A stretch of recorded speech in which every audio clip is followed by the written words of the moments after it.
यदि यो दुनियाँ एउटा पछ्यौरा हो भने तिमी र म परको दुई फेरमा बाँधिएका छौं। समयले गुलेली चलाउँदा हामी टाढिएका हौं। तिमी घर काँधमा बोकेर हिँडेको मान्छे, मलाई साथमा बोकेर हिँड्न सजिलो छैन, बुझ्छु म।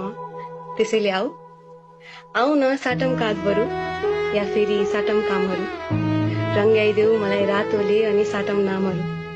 सानो घर एउटै खाट मिलेर खोलौला प्रेमका खामहरू। तिमी रिसाउ म फकाउँछु तर झगडामा लगाम पूर्ण विरामहरू। त्यो साँघुरो गल्लीको कुनामा पाउने पानीपुरीलाई जीवन बनाइदेऊ न। मिल्दैन भने याद र पर्खाइले पनि जीवन सजाइदिउला। एउटा कुरा भन्छु मान्छौ, जसरी हुन्छ यति लामो दूरी कटाइदेऊ न। यो शून्यतालाई पोको पारी दूरी कटाइदेऊ न। त्यसो त कुरा भइ नै रहन्छ, तर मिल्छ भने तिम्रो मेसेजसँगै अलिकति तिमी पठाइदेऊ न।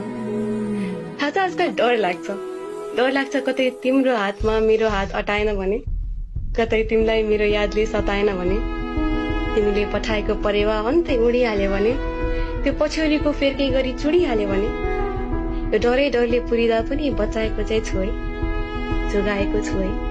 भन अलिकति आश बाँकी राखु कि नै, तिमी फर्किन्जेलो सास बाँकी राखु कि नै। सक्यो।